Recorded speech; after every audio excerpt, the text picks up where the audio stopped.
नमस्कार, मैं डॉक्टर शालिनी राकेश। आज देश पूछना चाहता है कि इस महामारी के समय में क्या सेंट्रल विस्टा प्रोजेक्ट इतना जरूरी है कि जब दिल्ली के अंदर मेट्रो भी बंद है, लॉकडाउन लगा हुआ है, अगर कोई डॉक्टर भी अपनी गाड़ी से जाना चाहे तो उससे भी पुलिस रोक करके पूछती है कि आप अपना आईडी कार्ड दिखाइए। कोई पेशेंट जा रहा है तो उसको भी रोक करके इन्वेस्टिगेशन की जाती है। लेकिन कुछ गाड़ियां जिनकी संख्या लगभग 180 है, उनके बेरोक टोक वो इधर से उधर आ जा सकती हैं क्योंकि उनके ऊपर एसेंशियल सर्विसेज का स्टिकर लगा हुआ है। यानी कि सेंट्रल विस्टा में काम करने वाले आर्किटेक्ट, MTNL के कर्मचारी और मजदूर, इंजीनियर, सभी लोग इन गाड़ियों के अंदर बैठ करके एक स्थान से दूसरे स्थान पर जाते हैं, जिसके अंदर 2 से 3 बसें भी हैं जो मजदूरों को एक स्थान से दूसरे स्थान पर लेकर के जाती है। अब सवाल यह उठता है कि देश की प्राथमिकता क्या है? क्या हमें एम्स बनाने थे या हमें यह सेंट्रल विस्टा प्रोजेक्ट बनाना था? ठीक है, आप यह भी कह सकते हैं कि जब सब कुछ चल रहा है तो सेंट्रल विस्टा भी चलना चाहिए।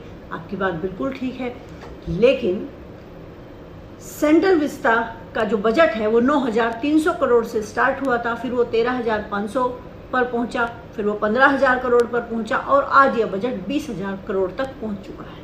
जबकि देश पूछना चाहता है कि इतने पैसे में तो 40 एम्स बनकर के तैयार हो जाते, और प्रधानमंत्री मोदी ने भी 15 एम्स की घोषणा की थी। उनमें से कितने एम्स बनकर के तैयार हुए हैं? अभी तक तो वो एम्स भी बनकर के तैयार नहीं हुए हैं जो कि 2020 में बनकर के तैयार होने थे। और फिर आपने हेल्थ सर्विसेज के नाम पर किया क्या है?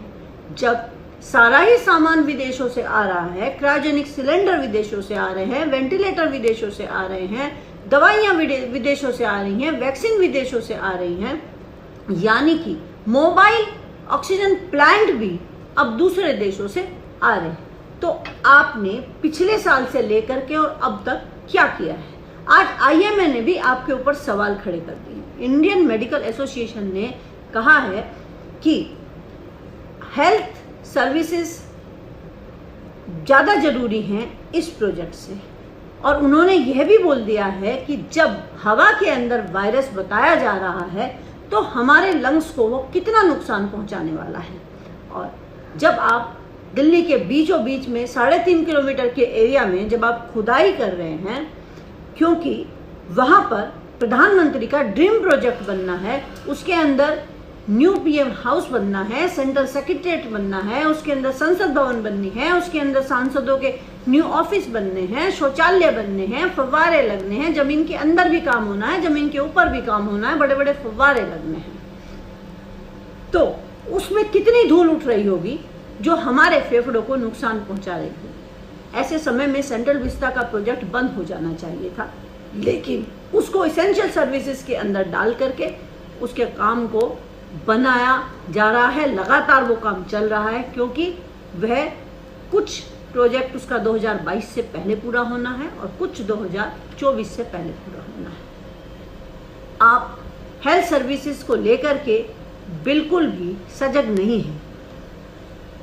IMA ने यह भी चेताया है कि जब कोरोना की पहली लहर आई थी उस समय 789 डॉक्टर्स की मृत्यु हुई थी, और अब जब कोरोना की दूसरी लहर आई है उसके अंदर भी अब तक 156 डॉक्टर्स एक्सपायर हो चुके हैं। इससे भी आप लोग चेते नहीं हैं कि जो आज हेल्थ सर्विसेज दे रहे हैं वो खुद मृत्यु को प्राप्त हो रहे हैं।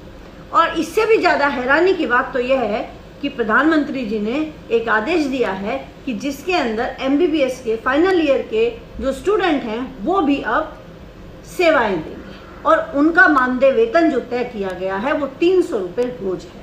जबकि जो सेंट्रल विस्टा के अंदर मजदूर काम करते हैं उनको प्रतिदिन 600 या 500 रुपये दिए जाते हैं। यानी कि एक MBBS डॉक्टर जिसके तैयार होने में 1 करोड़ रुपए कम से कम खर्च हो जाते हैं, उसका वेतन 300 रुपये है, और मजदूर का वेतन 600 रुपये और 500 रुपये। ये है हमारे देश की हालत। हमारी प्राथमिकताएं आज के समय में क्या मूर्तियां हैं, क्या इमारतें हैं, या सेंट्रल विस्टा प्रोजेक्ट है?